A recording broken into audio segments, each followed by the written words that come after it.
సంతానలేమి సమస్యకు చక్కటి పరిష్కారం చూపిస్తున్న Riya fertility test tube baby centre CN hospital Kurnool. అందరికీ నమస్కారం అండి. ఈ రోజు ఆంధ్రప్రదేశ్ డిప్యూటీ సీఎం అయిన కొనిదెల పవన్ కళ్యాణ్ గారి జన్మదిన శుభాకాంక్షలు తెలియజేస్తున్నాము. మొదటిగా ఈ రోజు శ్రావణ మాసం సందర్భంగా ఈ రోజు మొదలుకొని సెప్టెంబర్ 2వ తారీఖు వరకు జన్మదిన వేడుకలు రోజు ఒకటి జరుపుకుంటున్నామండి. జన సైనికులు వీర మహిళల ఆధ్వర్యంలో మహిళలందరము కలిసి సామూహిక లలితా సహస్రనామాలు సామూహిక హారతి అనే కార్యక్రమాలన్నీ మనం జరుపుకుంటున్నాము. కులాలకు మతాలకు అతీతంగా ఈ రోజు మొదలుకొని సెప్టెంబర్ 2వ తారీఖు వరకు చెట్లు నాటే కార్యక్రమము, తర్వాత ఫుడ్ డొనేషన్, బ్లడ్ డొనేషన్, ముగ్గుల కార్యక్రమము, కేక్ కటింగ్లు, ఇలా అనేక కార్యక్రమాలు అందరినీ కలుపుకుంటూ పోయే కార్యక్రమాలన్నీ చేస్తున్నాము. ఇవన్నీ మేము పవన్ కళ్యాణ్ గారు ఆయు ఆరోగ్యాలు సుఖ సంతోషాలతో నిండు నూరేళ్లు ఉండాలని కోరుకుంటూ అడ్వాన్స్ గా పవన్ కళ్యాణ్ గారికి జన్మదిన శుభాకాంక్షలు మహిళలందరి తరపు నుండి. నా పేరు బ్రాహ్మణి. పవన్ కళ్యాణ్ మన deputy CM, Andhra Pradesh deputy CM Pawan Kalyan గారి జన్మదిన వేడుకల సందర్భంగా కర్నూలు నియోజకవర్గం నుంచి అర్షదన్న గారి సమక్షంలో వారోత్సవాలు జరుపుతున్నామండి. ఇందులో భాగంగా వీర మహిళలందరూ కలిసి సామూహిక లలితా సహస్రనామాలని, సామూహిక హారతి కార్యక్రమాలని నిర్వహిస్తున్నాము.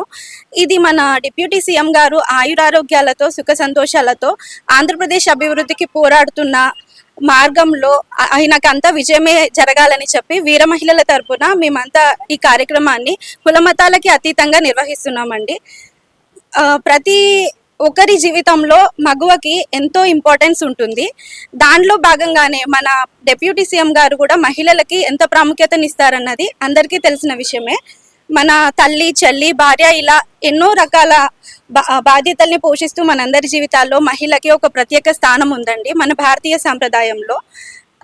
లలితాదేవి అమ్మవారు కూడా మనకు, మీరు సహస్రనామాలు గమనించినట్టయితే బండాసురుడు అనే ఒక అసురుణ్ణి సంహరించడానికి అమ్మవారు పూనుకున్న సమయంలో అమ్మవారి 10 గోర్ల నుంచి, అంటే 10 నకాల నుంచి ఇప్పుడు విష్ణుమూర్తి రూపాయల అయిన 10 దశావతారాలు ఉద్భవించాయని అందరికీ తెలిసిందే. దశావతారాలు పురుష రూపాలైనా కానీ అమ్మవారు మహిళా స్వరూపమైన అమ్మవారి నుంచి ఉద్భవించడం అన్నది అందరికీ తెలిసిన విషయమే. అక్కడే మనం స్త్రీ శక్తి గురించి, స్త్రీ సాధికారత గురించి మన పురాణ ఇతిహాసాల నుంచి చెప్తూనే ఉన్నాయండి. ప్రపంచంలో జీవానికి కారణమైన ఒక మహిళకి ఉన్న ప్రాముఖ్యత మన పవన్ కళ్యాణ్ గారు మహిళలకు ఇచ్చే ప్రాముఖ్యత ఏమాత్రము తీసిపోదండి. కాబట్టి మా డిప్యూటీ సీఎం గారు ఆయురారోగ్యాలతో చల్లగా ఉండాలని చెప్పి కర్నూలు నియోజకవర్గ ఇన్ఛార్జ్ అర్షదన్న గారి సమక్షంలో కులమతాలకు అతీతంగా ఈ కార్యక్రమాన్ని నిర్వహిస్తున్నాము. అందరికీ నమస్కారం.